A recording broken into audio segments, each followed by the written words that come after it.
എല്ലാവർക്കും ചെമ്പനീർപ്പൂവിൻ്റെ പുതിയ വിശേഷങ്ങളിലോട്ട് സ്വാഗതം.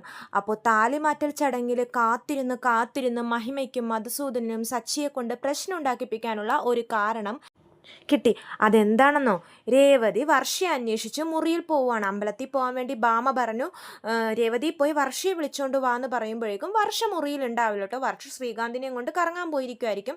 ആഭരണങ്ങളെല്ലാം ഊരി വെച്ച് ഒരു പെട്ടിയിലാക്കിയിട്ട് പൂമാലയൊക്കെ കട്ടിയിലിട്ടിട്ടാണ് വർഷ പോയത്. അപ്പോൾ രേവതി വർഷയെ അന്വേഷിച്ച് മുറിയിൽ പോയപ്പോഴേക്കും ആ ഊരിയിട്ട പൂമാലയുടെ കൂട്ടത്തിൽ ഒരു സ്വർണ്ണ ചെയിൻ കുടുങ്ങിക്കിടപ്പുണ്ടാവും വർഷയുടെ. അപ്പോൾ രേവതി ഇത് കാണുമ്പോഴേക്കും, അയ്യോ ഈ കുട്ടി ആരെങ്കിലും കണ്ട ഇത് എടുത്തുകൊണ്ടും പോവില്ലേ, എന്ത് നോട്ടമില്ലാണ്ട് ഊരിയിട്ട് പോയേക്കണേന്നൊക്കെ പറഞ്ഞ് രേവതി ആ പൂമാലയിൽ കിടന്ന സ്വർണ്ണ ചെയിന് ഊരി മാറ്റിയിട്ട് വർഷയെ ഏൽപ്പിക്കാൻ വേണ്ടി എടുക്കണേക്കും. അങ്ങനെ ഊരി മാറ്റി കൈ പിടിക്കുന്ന ടൈമിലാണ് വർഷയുടെ അച്ഛൻ മുറിയിലോട്ട് കയറി വരുന്നത്. വർഷയുടെ അച്ഛൻ കയറി വരുമ്പോൾ തന്നെ കിടന്ന് ഒച്ചെടുക്കും. എന്താണെന്ന് വെച്ചാൽ, എടി കള്ളി രേവതി, നീ എന്താടി കാണിക്കുന്നത് ഈ മുറിയിൽ വന്നിട്ട്? എൻ്റെ മോളുടെ സ്വർണ്ണ ചെയിൻ അടിച്ചു മാറ്റാൻ വേണ്ടിയിട്ടാണോ നീ ഇങ്ങനെ വന്നിരിക്കുന്നത് മുറിയിലോട്ടെന്നൊക്കെ പറഞ്ഞ് ഒച്ച വെക്കുവാണ് കേട്ടോ. മഹിമേനെ വിളിക്കും, മഹിമേ ഇങ്ങോട്ട് വാടി, ഇത് നോക്കടി എന്നൊക്കെ പറഞ്ഞ് മഹിമേനെ വിളിച്ച് കാണിക്കും. നോക്ക്, ഈ രേവതി കാണിക്കുന്നത് കണ്ടില്ലേ, നമ്മുടെ മോളുടെ സ്വർണ്ണ ചെയിൻ അടിച്ചു മാറ്റിയിരിക്കുന്നു ഈ മുറിയിൽ വന്നിട്ട്. അപ്പോഴേക്കും ബഹളം കേട്ട് എല്ലാവരും കൂടും കേട്ടോ. ചന്ദ്ര വരും, ചന്ദ്രയും കാണിച്ചു കൊടുക്കും. നോക്ക്, നിങ്ങളുടെ മരുമോൾ എന്താ കാണിച്ചിരിക്കുന്നതെന്ന് നോക്ക്, എൻ്റെ മോളുടെ ചെയിൻ അടിച്ചു മാറ്റുന്നു എന്നൊക്കെ പറയുമ്പോഴേക്കും ചന്ദ്രൻ എട്ടും കേട്ടോ. രേവതി പറയുന്നുണ്ട്, ഇല്ല, ഞാനിത് ഈ പൂമാലയിൽ കുടുങ്ങിക്കിടക്കുമായിരുന്നു, അത് ഊരിയെടുക്കാൻ നോക്കുമായിരുന്നു, എന്നിട്ട് വർഷം ഏൽപ്പിക്കാൻ വേണ്ടിയാണ് ഞാൻ നിന്നതെന്നൊക്കെ പറയുന്നതൊന്നും അവർ കേൾക്കുന്നില്ല. നീ ഒരു കള്ളക്കഥകളും പറയണ്ടടി എന്ന് പറഞ്ഞ് രേവതിയെ കുറ്റക്കാരിയാക്കിക്കൊണ്ടിരിക്കുകയാണ്. രേവതിയാണെങ്കിൽ കരഞ്ഞുകൊണ്ട് പുറത്തോട്ട് ഓടിപ്പോയിട്ട് സച്ചിനെ കെട്ടിപ്പിടിച്ച് കരയും. സച്ചി ചോദിക്കും, എന്താ രേവതി, എന്താ പ്രശ്നം, എന്താന്ന് പറയാന്ന് പറയുമ്പോഴേക്കും രേവതിക്ക് സങ്കടം കൊണ്ട് ഒന്നും പറയാൻ പറ്റുന്നില്ല. രവീന്ദ്രൻ പോയി ചോദിക്കും, എന്തു പറ്റി, നിങ്ങൾ കാര്യം പറയാന്ന് പറയുമ്പോഴേക്കും, കാര്യമോ, നിങ്ങളുടെ മരുമോള് കാണിച്ചു വെച്ചിരിക്കുന്ന പണി കണ്ടില്ലേ, സ്വന്തക്കാരുടെ വീട്ടിലൊക്കെ വന്നിങ്ങനെ കക്കലാണോ ഇവളുടെ പണി? എൻ്റെ മോളുടെ സ്വർണ്ണമാല അവൾ അടിച്ചു മാറ്റിയിരിക്കുന്നു, അവളുടെ കയ്യിൽ ഞാൻ മുറിയിൽ പോയി നോക്കിയപ്പോഴേക്കും എൻ്റെ മോളുടെ മാല എന്നൊക്കെ പറയുമ്പോഴേക്കും രവീന്ദ്രൻ പറയുന്നുണ്ട്, എൻ്റെ മരുമോൾ അങ്ങനെയൊന്നും ചെയ്യില്ല, നിങ്ങൾ കാര്യം അറിയാതെ സംസാരിക്കരുത്. പിന്നെ കാര്യം അറിയാതെ നിങ്ങൾ വേണമെങ്കിൽ നിങ്ങളുടെ ഭാര്യനോട് ചോദിച്ചു നോക്കുമെന്ന് പറഞ്ഞ് ചന്ദ്രയെ കാണിക്കുവേ. അപ്പോൾ ചന്ദ്ര പറയും, ഞാൻ മുറിയിൽ പോയപ്പോൾ രേവതിയുടെ കയ്യിൽ സ്വർണ്ണ ചെയിൻ ഉണ്ടായിരുന്നു. അപ്പോൾ ഭാമ പറയുന്നുണ്ട്, സ്വർണ്ണ ചെയിൻ ഉണ്ടായിരുന്നു എന്ന് പറഞ്ഞ് സ്വർണ്ണ ചെയിൻ കട്ടതാകുമോ, അവളത് എടുത്തതായിരിക്കൂലേ, അവൾ ചിലപ്പോൾ വർഷക്ക് കൊടുക്കാൻ വേണ്ടി എടുത്തതായിരിക്കും എന്നൊക്കെ ഭാമ പറയുന്നുണ്ട്. പക്ഷെ ആരും ഇത് കേൾക്കുന്നില്ല. അപ്പോൾ സച്ചി പറയുന്നുണ്ട്, രേവതി നീ കാര്യം എന്താണെന്ന് തെളിച്ചു പറ, എന്തിനാ ഈ കരയുന്നത്, കരച്ചിൽ നിർത്തിയിട്ട് കാര്യം പറയുമ്പോൾ രേവതി പറയുന്നുണ്ട്, അത് പിന്നെ ഭാമ ആൻറ്റി വർഷയെ വിളിച്ചുകൊണ്ടും വരാൻ വേണ്ടി പറഞ്ഞു. അപ്പോൾ ഞാൻ മുറിയിൽ പോയപ്പോൾ വർഷേനെ കണ്ടില്ല, അപ്പോൾ ഈ പൂമാലയിൽ സ്വർണ്ണച്ചെയിൻ ഒടുക്കി കിടക്കിരുന്നത് കണ്ടായിരുന്നു, അതെടുത്ത് ഞാൻ വർഷയെ ഏൽപ്പിക്കാൻ വേണ്ടി ഊരിയെടുക്കുമായിരുന്നു. ആ ടൈമിലാണ് വർഷയുടെ അച്ഛൻ വന്ന് എന്നെ കള്ളിയാക്കി ഓരോന്നൊക്കെ പറയുവാന്ന് പറയുമ്പോഴേക്കും സച്ചി പറയും, കേട്ടല്ലോ, എൻ്റെ ഭാര്യ അത് നിങ്ങളുടെ മോളെ ഏൽപ്പിക്കാൻ വേണ്ടിയാണ് അത് ഊരിയെടുത്തത്, അല്ലാതെ നിങ്ങൾ വിചാരിക്കുന്ന പോലെ അവൾ മോഷ്ടിക്കാൻ ശ്രമിച്ചതല്ല. പിന്നെ കള്ളി, അവൾ കഥ മാറ്റി പറയുക, ഇവളുടെ കുടുംബം തന്നെ കള്ളന്മാരാ, അവൾ കള്ളിയാ.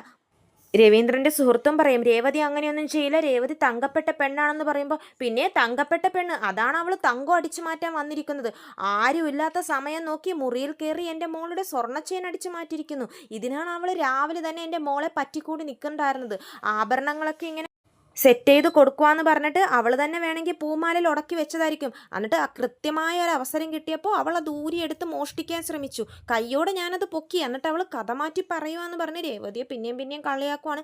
സച്ചി മാക്സിമം സഹിച്ച് നിൽക്കുവാണ്. കാരണം സച്ചി കാരണം ഒരു പ്രശ്നം അവിടെ ഉണ്ടാവരുതെന്ന് സച്ചിക്ക് ആഗ്രഹമുണ്ട്. അതുകൊണ്ട് സച്ചി ഒന്നും മിണ്ടുന്നില്ല. സച്ചി മാക്സിമം ശാന്തമായിട്ട് തന്നെയാണ് പറയുന്നത്, ഇല്ല, എൻ്റെ ഭാര്യ അങ്ങനെയൊന്നും ചെയ്യില്ല, എൻ്റെ ഭാര്യയൊക്കെ മോഷ്ടിക്കാനായിരുന്നെങ്കിൽ ഇവിടെ വന്ന് മോഷ്ടിക്കേണ്ട കാര്യമുണ്ടോ, നിങ്ങളുടെ മോളുടെ സ്വർണ്ണങ്ങൾ അവിടെ വീട്ടിലും ഇല്ലേ, എൻ്റെ ഭാര്യ അത്രക്കാരിയായിരുന്നെങ്കിൽ അവൾക്ക് അവിടെ നിന്ന് മോഷ്ടിക്കായിരുന്നു. അപ്പം മധുസൂദനൻ പറയും, ഓ, അപ്പോൾ അവിടെ നിന്ന് മോഷ്ടിക്കാൻ പറ്റാത്തത് കൊണ്ടായിരിക്കും ഭാര്യ ഇവിടെ വന്ന് മോഷ്ടിച്ചത്, കള്ളി കള്ളി എന്നൊക്കെ വിളിക്കുവാണ് രേവതിയെ. ഇവളുടെ കുടുംബം തന്നെ കള്ളന്മാരല്ലേ, നിങ്ങളെ വീട്ടിൽ മരുമോളായിട്ട് വന്നത് എങ്ങനെയാണെന്നുള്ള കഥയൊക്കെ ഞങ്ങൾക്കറിയാം. ഇവളുടെ അനിയൻ നിങ്ങളുടെ വീട്ടിലെ ബൈക്ക് മോഷ്ടിച്ചതിന് ശേഷമല്ലേ ഇവൾ നിങ്ങളുടെ വീട്ടിലെ മരുമോളായിട്ട് വന്നത്, ഇവളുടെ അനിയൻ കള്ളൻ, ഇവളുടെ വീട്ടുകാർ കള്ളന്മാർ, ഇവളും കള്ളി. അപ്പോൾ പിന്നെ സ്വഭാവ ഗുണം കാണിക്കാതിരിക്കില്ലല്ലോ, ഒരു സ്ഥലത്ത് വന്നപ്പോഴേക്കും അവളുടെ സ്വഭാവം പുറത്തെടുത്തതാ. അപ്പോൾ മഹിമ പറയുന്നുണ്ട്, ഞങ്ങളുടെ വീട്ടുകാരും സ്വർണ്ണം ഇങ്ങനെ തുറന്നു വെച്ചാൽ പോലും ഒരാൾ പോലും മോഷ്ടിക്കില്ല, ഇവള് അത് കാരണമൊക്കെ എടുത്തിട്ട് ഇവള് ആ കാരണം പറഞ്ഞ് മോഷ്ടിക്കാൻ നോക്കുക, കള്ളി അവൾ രേവതിനെ പിന്നെയും രണ്ടുപേരെയും കള്ളിന്ന് വിളിച്ചുകൊണ്ടിരിക്കുകയാണ് കേട്ടോ.